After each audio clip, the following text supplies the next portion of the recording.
All right, so are you ready to dive into something kind of different today? Yeah, oh, yeah. It's Robin Sharma's The 5 a.m. Club. Mm-hmm.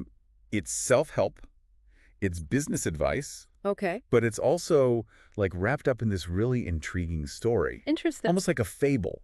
You know, Okay. we've got a cynical entrepreneur and a lost artist Mm-hmm. and this mysterious billionaire that they meet at of all places, a self-help seminar. Wow.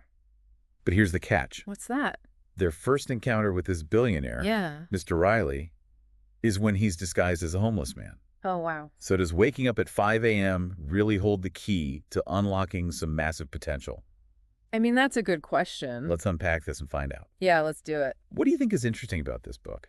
Well, what's interesting is how Sharma uses this fictional narrative to get you Yeah. thinking about success Oh. and where wisdom comes from and Right. how we often judge by appearances. Yeah. You're immediately pulled into this world and curious about what Mr. Riley's game is. Totally. Right. And Yeah. then, bam, they're whisked off to his private island in Mauritius Wow.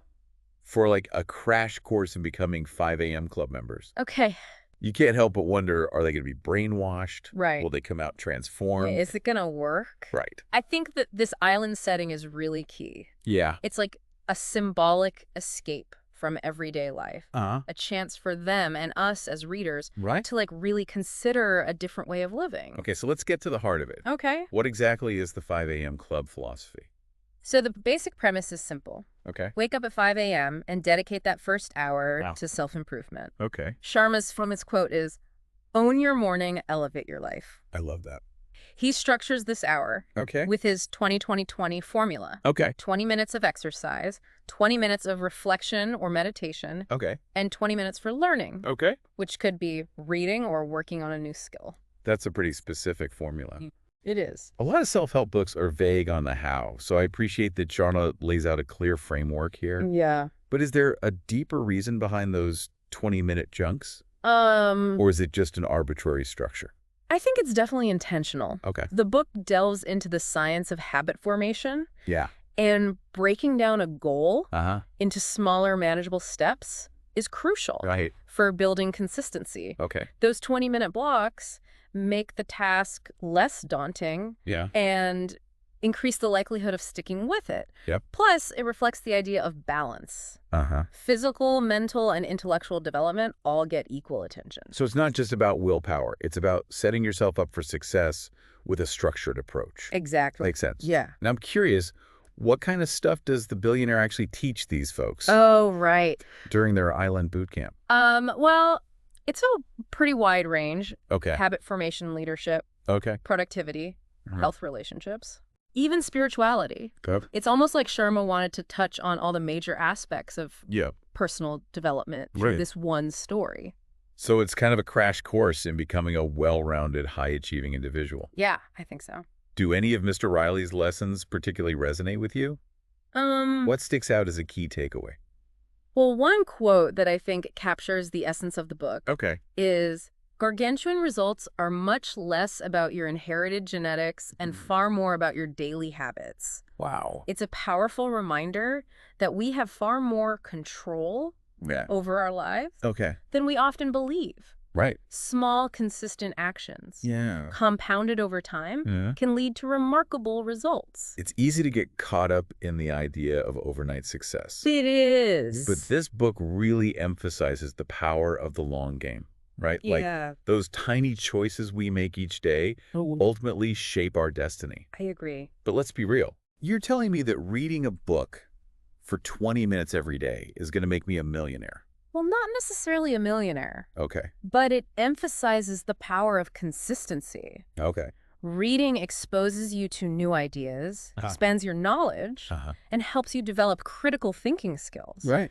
Those are all valuable assets no matter what your goals are. Fair enough. Yeah. So it's not about specific outcomes. Yes. It's about cultivating a mindset of continuous growth and improvement. Exactly. I can get behind that. Yeah. But this is more than just a productivity hack. Right, right. The book dives into some pretty deep stuff about mindset and personal transformation. Absolutely. Okay. It's not just about waking up early. Uh-huh. It's about the internal shifts Okay. that happen Right. when you prioritize self-improvement. Yeah. One concept that stood out was capitalization, Okay. which essentially means consciously choosing Ah, to focus on the positive okay. and extract valuable lessons from setbacks, rather than dwelling on the negative. Okay, so let me get this straight. Sure. Instead of beating myself up over a mistake, Yeah. I should be looking for the lesson, Mm-hmm. the opportunity for growth Yeah. within that experience. Exactly. Is that what capitalization's all about? Exactly. Okay. It's a powerful mental shift. Yeah. Think about it. How often do you catch yourself dwelling on what went wrong Right. instead of focusing on what you can learn and how you can move forward? More often than I'd like to admit, Right. but actively choosing to focus on the positive, Yeah. to find the silver lining, Uh-huh. that feels like a real superpower. It does. I'm sensing a theme here. What's that? It's about taking ownership of your mindset, your reactions, and ultimately your life. It's about recognizing that you have a choice Huh? in how you respond to any situation. Right. This idea of capitalization really highlights the importance of mindset Yeah. in achieving any kind of success. Okay, so we're talking about habits mindset, this idea of capitalization. It's a lot to take in. It is a lot. But I have to ask, is waking up at 5 a.m. really the magic bullet here? I mean, some of us are night owls. Are we doomed to fail if we can't become morning people? Well, that's where the book gets a bit tricky. Okay. While it emphasizes the benefits of waking up early, Yeah. it's ultimately about creating a routine Uh-huh. that works for you, Go. a routine that prioritizes self-improvement Right. and aligns with your individual needs and goals. So the 5 a.m. wake-up call is more of a metaphor for taking control of your day, I think so. rather than a literal prescription for everyone. Right. It's about designing a life that prioritizes growth, however that looks for you. Exactly. And the book does acknowledge that everyone's journey is different. Right. While the 5 a.m. club provides a framework, it's ultimately up to each individual Yeah. to adapt it to their own circumstances and preferences. Makes sense. Yeah. But let's be honest. Not everyone has the luxury of jetting off to a private island to learn from a billionaire guru. Right. What are some practical takeaways that our listeners, regular folks like us, can actually implement in their lives? Well, one thing that stood out to me Yeah. was Sharma's emphasis on personal mastery. Oh. This idea of continuously refining your skills and knowledge Uh-huh. through dedicated practice and deliberate learning. Right. He calls it deep craft rigor. Deep craft rigor. Yeah. That sounds intense. It does. Break that down for me. Okay. What does that actually look like in practice? Well, it's about going beyond surface level learning Okay. and really committing to mastering your craft, whatever that may be. Right. It could be anything from writing to coding to public speaking to playing an instrument. Okay. The key is to approach it with intentionality, discipline, and a relentless pursuit of excellence. So it's not just about dabbling. Right. It's about pushing yourself to become truly great at something, Yeah. even if it takes years of dedicated effort. Exactly. I can see how that ties into the billionaire's teachings. Yeah. It's that same commitment to growth, just applied to a specific skill or area of expertise. Exactly. Okay. And the book provides some practical advice Yeah. on how to cultivate this deep craft rigor. Okay. Things like setting clear goals, Yeah. breaking down complex skills into smaller steps, seeking out mentors, and practicing consistently, Right. even when it's challenging. It sounds like a recipe for achieving mastery in any field, Yeah. which is pretty inspiring. It is. But I have to admit, this whole 5 a.m. thing still makes me a little nervous. I get it. I mean, doesn't waking up that early mean sacrificing sleep? Wow. And isn't sleep crucial for, well, pretty much everything? Yeah, you're hitting on a common concern. Okay. And the book actually addresses this head on. Okay. It's not about sacrificing sleep for productivity. It's about strategically designing your day to include sufficient rest and recovery, Right. so you can operate at peak performance. So it's not about burning the candle at both ends. Right. It's about optimizing your energy levels throughout the day. Yeah, exactly. But how does that work in practice? Wow. How can you possibly wake up at 5 a.m. and get enough sleep? One key concept Okay. is what Sharma calls Uh-huh. high excellence cycles Okay. and deep refueling cycles. Okay. It's about finding a rhythm Yeah. between pushing yourself Uh-huh. and then giving yourself adequate time Right.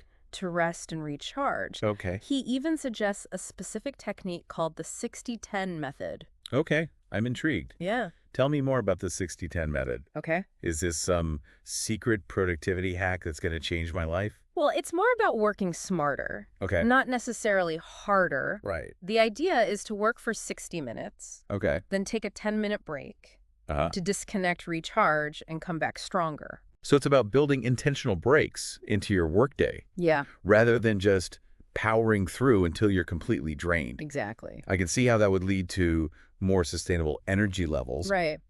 and potentially even higher quality work. Yeah. But what about those of us who struggle with procrastination? How does the 5 a.m. club philosophy address that all too common human flaw? Well, one of the core tenets of the book Okay. is the idea of owning your morning by waking up early Yeah. and dedicating that first hour to self-improvement. Right. You're essentially setting the tone Okay. for a productive and focused day. Right. This initial momentum can help overcome procrastination tendencies and make it easier to tackle those tasks you might otherwise avoid. So it's about creating a positive feedback loop. Yeah. Starting the day strong, feeling good about your accomplishments, Right. and then carrying that energy throughout the rest of your day. Exactly. I can see how that could be a powerful antidote to procrastination. It can. But let's face it, Okay. waking up at 5 a.m., exercising, meditating, reading, Yeah. it all sounds a bit, well, idealistic. I mean, it can sound that way. Do the characters in the book actually manage to stick with this routine?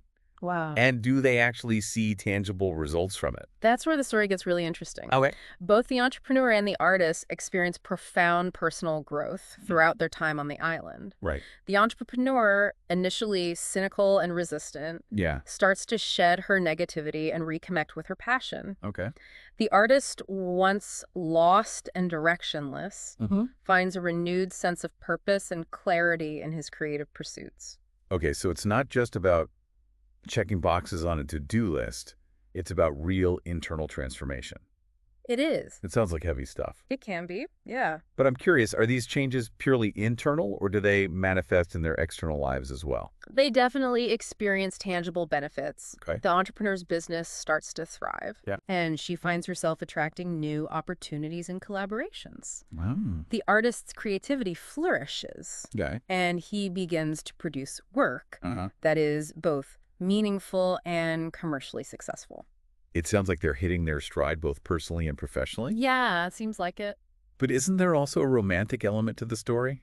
There is. Doesn't a love connection develop between the entrepreneur and the artist? Yes. Okay. And it's not just a random subplot thrown in for entertainment value. I Right. think it symbolizes the positive ripple effects of these changes. Yeah. They're becoming more aligned with their true selves, Yeah. which in turn makes them more open to love, connection, and authentic relationships. So it's not just about achieving external success. It's about creating a life that is fulfilling on all levels, personal, professional, and romantic. Right. But does the book acknowledge that this journey is ongoing? Oh, yeah, for sure. I mean, do they ever struggle to maintain these new habits and mindsets? Absolutely. The book doesn't pretend that everything becomes perfect overnight. Right. It acknowledges that transformation is a continuous process with its own ups and downs. Yeah. They face challenges, moments of doubt, Right. and temptations to revert back to their old ways, Right. but they also have each other for support. Yeah. And they've developed a set of tools and practices to help them stay on track. It's like they've graduated from 5 a.m. club boot camp and are now navigating the complexities of real life, armed with this new knowledge and a deeper understanding of themselves. Yeah, you could say that. But let's be real. Okay. Life can throw some curveballs, It can. even if you're waking up at 5 a.m. and meditating every day. Oh, yeah. What are some of the challenges they face once they leave the island? Well, for starters, the entrepreneur receives death threats. Wait, what? Yeah. Death threats. Yeah. I did not see that coming. It's intense. Okay, now I really have to know what happens next. Yeah, it's a good cliffhanger, right? Death threats. That's intense. It feels like Sharma throws in this element of danger to remind us that personal growth doesn't make you immune to the chaos of the real world. Yeah, I think so too. It definitely adds a layer of suspense Right. and reminds us that even with all the self-improvement in the world, life can still throw you curveballs. Right. And what's interesting is how these threats connect back to the entrepreneur's past Oh, wow. or childhood trauma. So it's not just about forming new habits, it's also about dealing with those deep-seated fears and insecurities that can hold us back. Exactly. Sharma seems to be suggesting that our past experiences, even the painful ones, can shape our present reality, Okay. influencing our fears and limiting beliefs. So this 5 a.m. club journey is about more than just productivity hacks and morning routines. It's about unpacking that baggage and confronting those inner demons. It sounds like heavy stuff. It is, and the book doesn't sugarcoat it. Yeah. But it also highlights the importance of support systems, the artist's presence. Right. His encouragement and belief in her helps the entrepreneur to face those fears and begin to heal. It reminds us that we don't have to go through these transformations alone. Mm. Having a supportive community, people who believe in you, can make all the difference. Absolutely. And that community can extend beyond personal relationships. Sharma talks about the importance of mentors, like the Spellbinder and Mr. Riley, who guide, challenge, and accelerate our growth. Okay, so we've talked about the philosophy. The mindset shifts the importance of support. But I'm curious, what are some concrete takeaways that our listeners can implement in their own lives, even if they don't have a billionaire whisking them off to a private island? Well, one thing that stood out to me was Sharma's 10 Tactics of Lifelong Genius. Okay. It's a framework for cultivating a growth mindset and committing to continuous learning. Ooh, lifelong genius. I like the sound of that. Oh. Can you give us a sneak peek at a couple of those tactics? Sure. One is the tight bubble of total focus. Okay. It's about creating a distraction-free environment when working on important tasks, eliminating anything that might derail your concentration. Okay, that makes sense.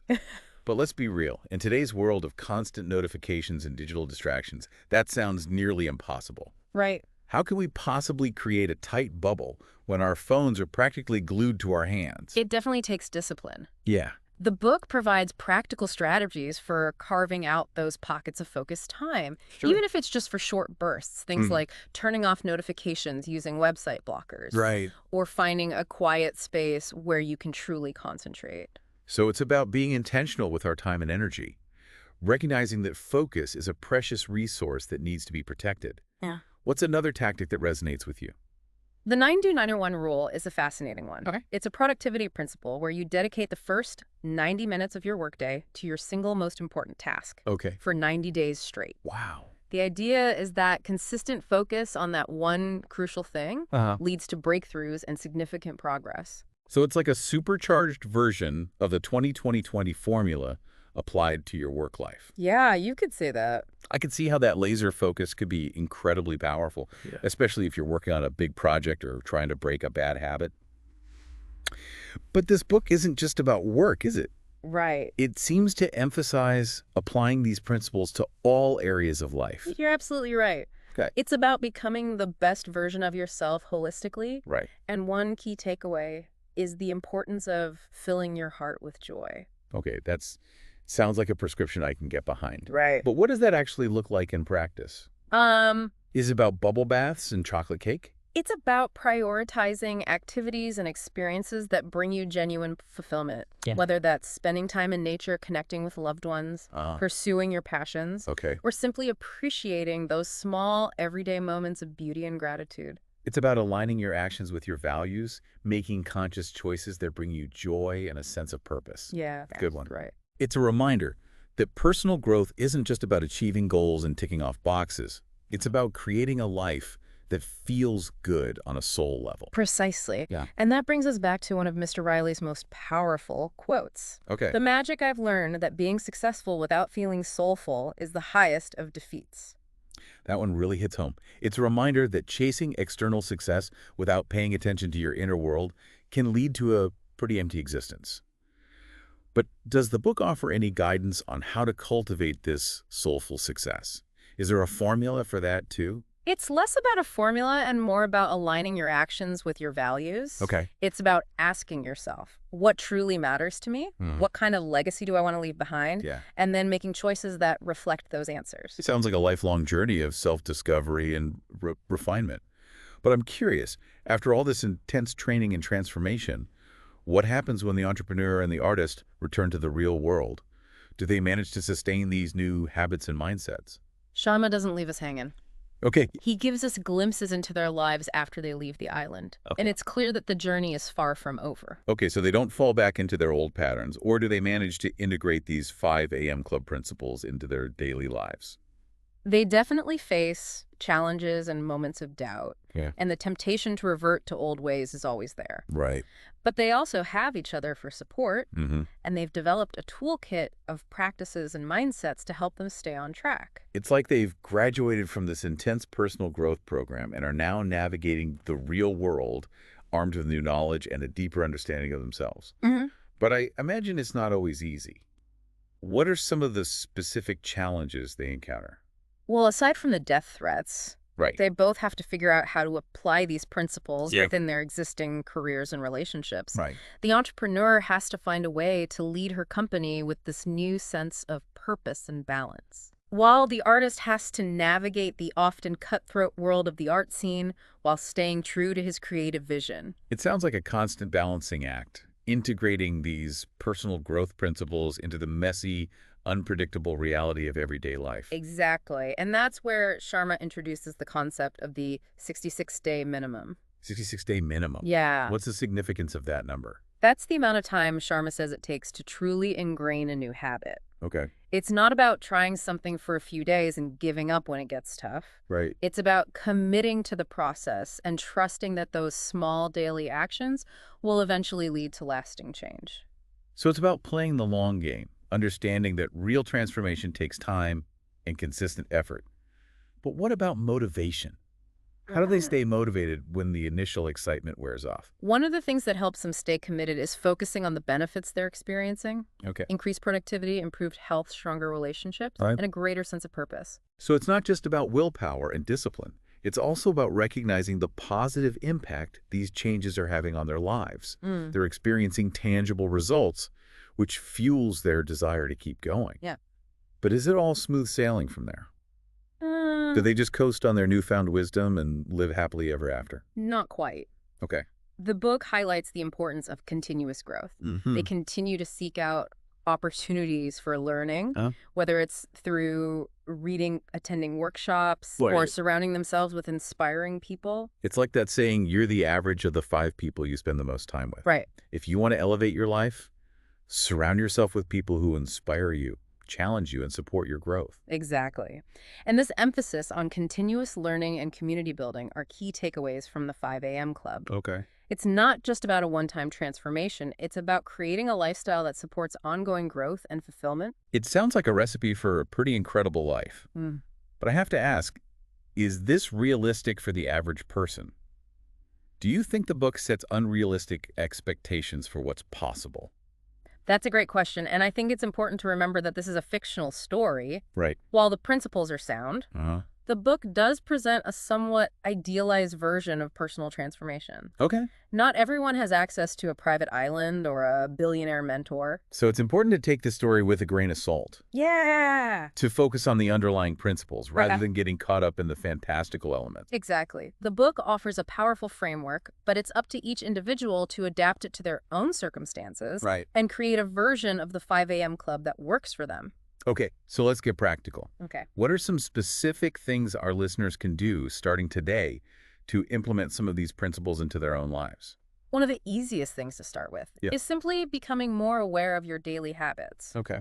What are you doing with that first hour of your day? Are you hitting the snooze button, scrolling through social media? Yeah. Or rushing out the door feeling stressed and overwhelmed? I think a lot of us can relate to that. So the first step is simply becoming more conscious of how we're currently using our time and energy. Exactly. Once you have a clear picture of your current habits, you can start making small changes.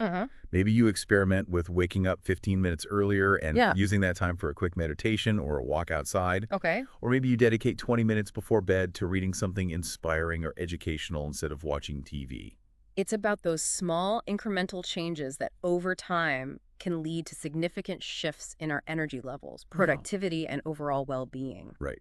And don't underestimate the power of simply becoming more intentional with your time. Okay. Ask yourself, what are my priorities? What activities bring me joy and align with my values? Right. And then make a conscious effort to schedule those things into your day. It sounds like it all comes back to awareness, intentionality, and making choices that support the kind of life you want to create. But I have to ask, does the book offer any guidance on dealing with setbacks? Because let's be real, we're all human and we're bound to stumble along the way. One of the things that impressed me about the book was its acknowledgement that the journey isn't always easy. Right. Sharma emphasizes the importance of embracing discomfort as a catalyst for growth. Okay. He even talks about the importance of failing forward. Failing forward. What does that mean exactly? It's about recognizing that failures and setbacks are inevitable, but they don't have to define us. Instead of getting discouraged and giving up, we can choose to view them as opportunities for learning and growth. So it's about reframing our perspective on failure, seeing it not as a sign of weakness, but as a necessary part of the process. Exactly. And the book offers some practical tips on how to do that, like keeping a journal to track your progress and reflect on your experiences, seeking out support from mentors or friends, and celebrating small wins along the way. It sounds like a resilient mindset is crucial for navigating the inevitable ups and downs of personal growth. It is. But I'm curious, does the book address the role of self-compassion in all of this? Because let's be honest, it's easy to get caught up in the pursuit of excellence and forget to be kind to ourselves along the way. You're hitting on a really important point. Okay. While the book emphasizes discipline and high achievement, it also acknowledges the importance of balance and self-care. Right. Sharma even talks about the importance of scheduling deep refueling cycles into your week. Okay. Where you prioritize rest, relaxation, and activities that bring you joy. So it's not about pushing yourself to the point of burnout. It's about finding a sustainable rhythm that honors both your ambition and your need for replenishment. I think that's a message a lot of us need to hear in today's fast-paced world. Absolutely. And the book reminds us that true success isn't just about external achievements. Right. It's about cultivating a sense of inner peace and fulfillment. Yeah. It's about living a life that feels aligned with your values and purpose. So as we wrap up this part of our deep dive into the 5 a.m. Club, what's the one takeaway, the one brain tattoo that you hope our listeners will carry with them? That's a tough one. There's so many valuable insights in this book. But if I had to choose just one, it would be the importance of taking ownership of your morning. Own your morning, elevate your life. That's one of Sharma's most famous quotes, and it really does capture the essence of the book. It does. It's about recognizing that how you start your day sets the tone for everything that follows. Right. By dedicating that first hour to self-improvement, you're essentially priming your mind and body for success. It's about creating a positive feedback loop, starting the day strong, and then carrying that momentum throughout the rest of your day. But it's not just about waking up early, is it? No, it's about being intentional with your time and energy. It's about choosing to invest in yourself, whether that's through exercise, meditation, reading, learning a new skill, or simply spending time in nature. It's about creating a morning routine that supports your physical, mental, and emotional well-being. Even if you can't commit to a full hour, even 15 minutes of dedicated self-care can make a difference. Absolutely. The key is to start small and build from there. Okay. Find what works for you and make it a non-negotiable part of your day. So even if the full 5 a.m. club routine feels intimidating, there's still plenty of takeaways that our listeners can implement starting today. That's right. And remember, personal growth is a journey, not a destination. Okay. Be patient with yourself, celebrate small wins, and keep experimenting until you find a routine that supports the best version of yourself. Well said. Wow. Now I'm dying to know what happens next in the story. Do the entrepreneur and the artist manage to overcome these challenges and create the lives they've been working towards? So they're facing death threats, navigating their careers with these newfound principles. It sounds like they're really put to the test. It is. Does all that 5 a.m. training pay off? Well, it's fascinating to see how their 5 a.m. club experience equips them to handle these real-world challenges. Right. They don't have Mr. Riley to guide them anymore. Right. But they've internalized those brain tattoos. Okay. The mindset shifts, the habits, the resilience. So it's like they've graduated from self-help boot camp. Yeah. And now they're applying what they've learned in the field, so to speak. Yeah. But do they actually succeed? Do they reach some kind of happily ever after? Well, Sharma doesn't give us a fairy tale ending, which I appreciate. Right. He shows us that even with the best tools and intentions, life can still be messy and unpredictable. Right. There are setbacks, doubts, moments where they question everything. Yeah. But that's also what makes this story so relatable. It reminds us that personal growth isn't about achieving some perfect state of being. Right. It's about navigating those inevitable challenges with a new sense of awareness and resilience. Exactly. But how do they do that? What helps them stay on track when things get tough? One thing that comes up is the idea of anti-fragility. Okay. Instead of crumbling under pressure, Uh-huh. they actually become stronger as a result of those setbacks. Anti-fragility. Yeah. I love that concept. It's a good one. So it's not about avoiding challenges.